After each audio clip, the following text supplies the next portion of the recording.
برہان کے دل میں وہ معصوم ہنستا ہوا چہرہ نقش ہو گیا تھا۔ وہ چاہ کر بھی اسے نہیں بلا سکتا تھا۔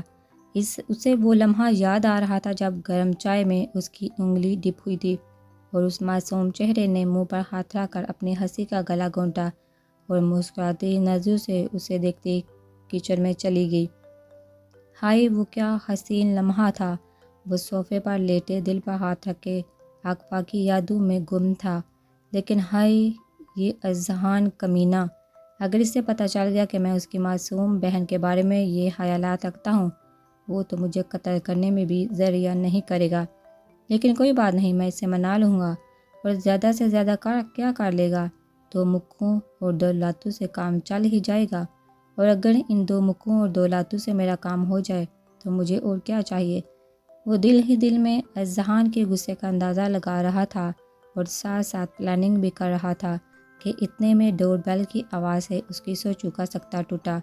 ابے یار کون آ گیا؟ کسے موت پڑ گئی؟ وہ بے دلی سے اٹھتا ہوا گویا ہوا، لیکن جیسے ہی اس نے دروازہ کھولا سامنے اذہان کو دیکھ کر اس کی زبان تالو سے چپک گئی۔ مطلب شیطان کا نام لیا نہیں اور وہ حاضر۔ وہ جتنا بھی حیران ہوتا کم تھا۔ کیا ہوا؟ بھونگو کی طرح کیوں گور رہے ہو؟ کہیں کوئی نشہ وشہ تو نہیں شروع کر دیا؟ یا پھر مجھے سامنے دیکھ کر اپنے حواس کھو بیٹھے ہو؟ مطلب میرے آنے کی اتنی خوشی ہوئی تمہیں کہ عقل سے پیدل ہو گئے ہو تم اور پاگلوں کی طرح گھوڑے جا رہے ہو؟ اذہان نے اسے اپنی طرف گھورتے دیکھ کر اچھے خاصے طنزیہ لہجے میں کہا، نہیں ایسا نہیں ہے، میں بھلا تمہیں دیکھ کر اپنے حواس کیوں کھونے لگا؟ تم اندر اور باہر کیوں کھڑے ہو؟ برہان نے لڑکھڑاتے لہجے میں اخلاق کا مظاہرہ کرتے ہوئے کہا، تم سائڈ پر ہوگے تو ہی میں اندر آؤں گا نا، پلر کی طرح تو سامنے کھڑے ہو، ہٹو سامنے سے۔ اذہان نے اسے دھکا دیتے ہوئے سائڈ پر کیا اور خود اندر آ گیا، جبکہ برہان منہ کھولے اس کی طرف دیکھ رہا تھا۔ اب کیا منہ کھولے میری طرف دیکھ رہے ہو، یا پھر چائے پانی کا بھی پوچھو گے؟ اگر کوئی اذہان شاہ کو اس طرح ریلیکس انداز میں بات کرتے ہوئے دیکھ لیتا تو یقیناً حیران رہ جاتا، کیونکہ وہ کہتے ہیں نا کہ کم بولنے والا انسان اپنے من پسند شخص کے سامنے زیادہ بولتا ہے، اور یہی حال اذہان کا تھا۔ اور بے شک برہان اس کی من پسند شخصیات میں سے ایک اہم شخصیت تھی۔ کیا پیو گے، چائے یا جوس؟ برہان نے دروازہ بند کرتے ہوئے پوچھا اور اس کے ساتھ صوفے پر بیٹھ گیا۔ جوس ہی منگوا لے، کیونکہ چائے میں نے تھوڑی دیر پہلے پی تھی۔ اور ڈنر کا میں تمہیں سوچ کر بتاتا ہوں کہ تمہاری طرف کرنا ہے یا پھر تمہاری جیب سے باہر۔ اذہان نے اپنے خیالات بتاتے ہوئے کہا، اوکے جیسے تمہاری مرضی۔ برہان نے اس کی طرف کھا جانے والی نظروں سے گھورتے ہوئے کہا۔ تھوڑی دیر بعد ملازمہ لوازمات سے بڑی ٹرے لے کر آئی اور دونوں جوس پینے کے ساتھ ساتھ مختلف پروجیکٹس پر بات بھی کر رہے تھے کہ اتنے میں ایک بار پھر دروازہ ناک ہوا۔ برہان نے منہ بناتے ہوئے دروازے کی طرف دیکھا اور دروازہ کھولنے کے لیے چلا گیا۔ برہان نے جیسے ہی دروازہ کھولا تو سامنے میک اپ کی دکان ٹینا کھڑی تھی۔ ہائے بڑی، کیسے ہو؟ وہ برہان کے گلے لگتے ہوئے بولی۔ ٹینا تم یہاں؟ خیریت تھی؟ برہان نے اسے ہلکا سا دھکا دے کر اسے خود سے الگ کیا۔ اس کی ہمیشہ سے ہی یہ گندی عادت تھی ہر کسی کے ساتھ چپکنے کی۔ کیوں، کیا ہوا؟ کیا میں ویسے نہیں آ سکتی؟ یہ میرے دوست کا گھر ہے، جب چاہوں آ سکتی ہوں۔ اب سائڈ پر ہو جاؤ، مجھے اندر جانے دو، باہر تو بہت گرمی لگ رہی ہے اور دھوپ سے میری سکن بھی خراب ہو سکتی ہے۔ ٹینا اسے دھکا دیتی ہوئی اندر چلی گئی۔ یہ تو اب کلیئر تھا کہ اپنے ہی گھر میں اس کی 2 ٹکے کی بھی عزت نہیں رہی۔ پہلے اذہان دا ہٹلر اسے دھکا دے کر سائڈ پر کر چکا تھا اور اب یہ میک اپ کی دکان۔ وہ دانت پیس کر رہ گیا۔ What a pleasant surprise! اذہان تم کب آئے؟ اور اس بڑی دفعہ نے مجھے بتایا بھی نہیں، بلکہ یہ تو مجھے اندر ہی نہیں آنے دیتا۔ اگر میں اسے دھکا نہ دیتی۔ اذہان جو جوس پی رہا تھا، ٹینا کی آواز اسے زوروں کا جھٹکا لگا۔ وہ سوچ بھی نہیں سکتا تھا یہ پاگل لڑکی مجھے اتنی جلدی ملے گی۔ ابھی کچھ دن پہلے ہی تو مارکیٹ میں اس کی اچھی خاصی بکواس سنی تھی اور اب پھر سے وہ سوچ کر رہ گیا۔ ریلیکس اذہان، آرام سے۔ وہ صوفے پر بیٹھے اس کی پیٹھ سہلا رہی تھی اور برہان دروازے میں ہی کھڑا لیلا مجنوں کا سین دیکھ رہا تھا۔ میں ٹھیک ہوں، تم سناؤ کیسی ہو؟ اذہان نے اس کا ہاتھ اپنی کمر سے ہٹاتے ہوئے کہا اور ایک نظر برہان کی طرف دیکھا۔ جیسے سارا قصور اسی کا ہو اور اس نے ہی ٹینا کو بلایا ہو۔ میں ٹھیک ہوں بالکل، اب تو اور بھی زیادہ ٹھیک ہو، کہیں تمہیں جو دیکھ لیا۔ وہ اذہان کے چھوڑے ہوئے جوس کو گٹاگٹ پیتے ہوئے بولی۔ برہان نے دور سے ہی دل خراب ہونے کی ایکٹنگ کی۔ تم دوسرا جوس لے لیتی، یہ میرا جھوٹا تھا۔ اذہان نے اسے بتانا ضروری سمجھا کیونکہ اسے لگا کہ شاید اسے نہ پتہ چلا ہو۔ کوئی بات نہیں بیبی، میرے لیے بہت بڑی بات ہوگی کہ میں تمہارے ہونٹوں سے لگے ہوئے جوس کو پیوں، وہ بے شرمی کی ساری حدیں پار کرتی ہوئی بولی، اور اذہان کا دل کیا کہ وہ اپنا سر کسی دیوار سے دے مارے۔ اس نے نفرت سے اس کی طرف دیکھا۔ یہ لڑکی جونی کے دنوں میں بھی ایسے ہی پاگل حرکتیں کرتی تھی اور اب وہ برہان کے سامنے بھی باز نہیں آ رہی تھی۔ وہ جتنا شرمندہ ہوتا کم تھا۔ مجھے لگتا ہے قریب جا کر سین دیکھنے کا زیادہ مزہ آئے گا، اور اگر بنا ٹکٹ کے رومانٹک مووی دیکھنے کو مل جائے تو کون کافر انکار کرے گا۔ وہ چلتا ہوا ان کے پاس آیا اور ساتھ والے صوفے پر بیٹھ گیا۔ اور بتاؤ اذہان، تم نے شادی کی ابھی تک کیا نہیں؟ وہ اذہان والے گلاس میں دوبارہ جوس ڈالتے ہوئے گویا ہوئی۔ نہیں ابھی نہیں، میں پہلے بابا کے بزنس کو ترقی کے منزلوں تک لے جاؤں گا اور پھر شادی کے بارے میں سوچوں گا، ابھی فی الحال ایسا کوئی ارادہ نہیں۔ اذہان نے زبردستی کی مسکراہٹ سجا کر واضح لفظوں میں بتاتے ہوئے کہا، ہائے تمہاری انہی انٹیلیجنٹ باتوں پر میں دل ہار بیٹھی ہوں۔ وہ دل پر ہاتھ رکھتے شاعرانہ انداز میں گویا ہوئی۔ اذہان نے غصے سے اس کی طرف دیکھا۔ اسے شروع سے ہی چپکو قسم کی لڑکیوں سے سخت نفرت تھی، اور اس میں کوئی بھی شک والی بات نہیں تھی کہ ٹینا بھی انہی لڑکیوں کی لسٹ میں شامل تھی۔ ہینڈسم لڑکا دیکھا نہیں اور شروع ہوگی بات، اذہان نے دل میں سوچتے ہوئے کہا۔ برہان خاموش تماشائی بنا ہوا تھا اور خود کو ایسے ظاہر کر رہا تھا جیسے وہاں موجود ہی نہ ہو۔ اذہان نے 2 مرتبہ اس کی طرف دیکھا کہ وہ ٹینا کا دھیان اپنی طرف لگائے، لیکن شاید اسے بھی اپنے سارے بدلے اذہان سے لینے کا آج ہی موقع ملا تھا، اور وہ یہ موقع بالکل بھی مس نہیں کر سکتا تھا، اس لیے خاموشی سے بیٹھا رہا۔ اذہان اچھے طریقے سے سمجھ چکا تھا کہ یہ ایسا کیوں کر رہا ہے۔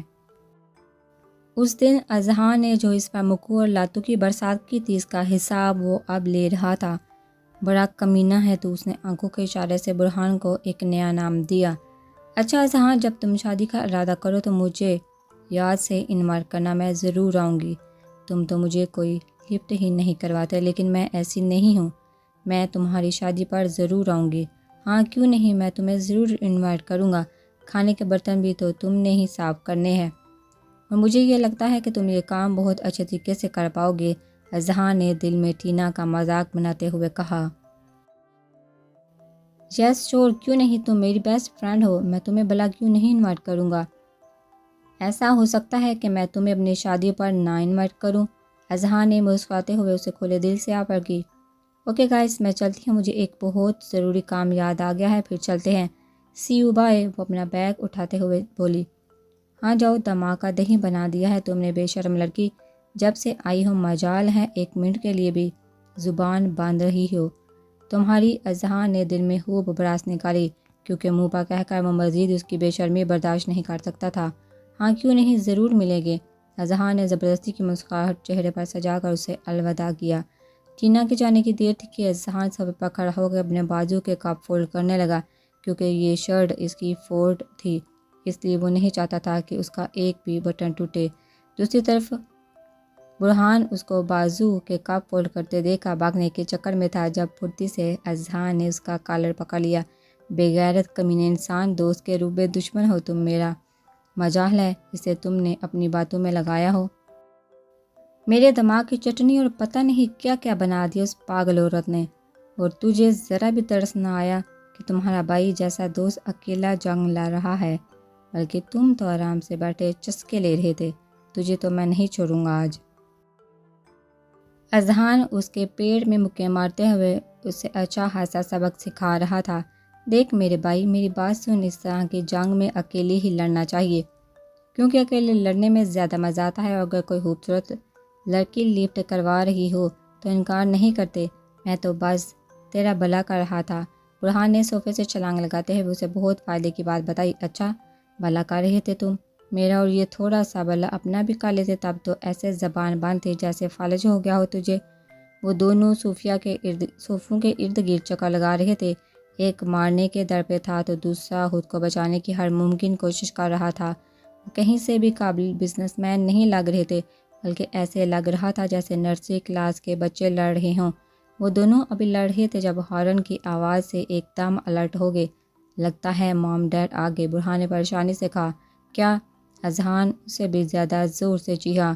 اوہ آہستہ بول میرے باپ، میں بہرا نہیں سن رہا ہوں۔ اب جلدی سے شروع ہو جاؤ، اور جب تک میں نے دروازہ کھولنے جانا ہے تب تک سب صاف ہونا چاہیے، ورنہ بابا سے اچھی خاصی عزت افزائی ہو جائے گی، کیونکہ حال کا جتنا برا حشر کر چکے تھے وہ دونوں، اگر وہ دیکھ لیتے تو کیا سوچتے ان کے بارے میں۔ اذہان کو کچھ سمجھ نہیں آ رہا تھا کہ وہ کیا کرے۔ مطلب وہ اتنا گند پھیلا چکے تھے کہ اب صاف کرنا مشکل تھا۔ کھانے کی پلیٹیں، جوس کے گلاس، سب لڑتے ہوئے نیچے قالین کو سلامی پیش کر رہے تھے۔ اذہان ابھی سوچ ہی رہا تھا کہ جب برہان کوشن اٹھا کر اس کے کمر میں مارا۔ او بھائی، اپنی محبوبہ کے خوابوں سے نکل آؤ باہر، انسان کے بچے بن کر جلدی سے میرے ساتھ سب صاف کرواؤ۔ اس نے ٹینا کی طرف اشارہ کرتے ہوئے ہدایت دی، اور ٹینا کا نام اذہان کو آگ لگانے کے لیے کافی تھا۔ تقریباً 15 منٹ بعد پورا ہال اپنی اصلی حالت میں تھا۔ دروازے پر ابھی بھی مسلسل بیل ہو رہی تھی۔ وہ بنا ٹائم ویسٹ کیے بھاگ کر دروازے کی طرف لپکا۔ برخودار کیا سوئے ہوئے تھے؟ کب سے دروازہ بجا رہے ہیں، دروازہ کیوں نہیں کھول رہے تھے؟ سفیان صاحب نے استفسار کرتے ہوئے کہا۔ جیسے ہی اس نے دروازہ کھولا، پہلا سوال اس کے باپ کی طرف سے آیا تھا۔ جی بابا، بس وہ اذہان آیا ہے نا؟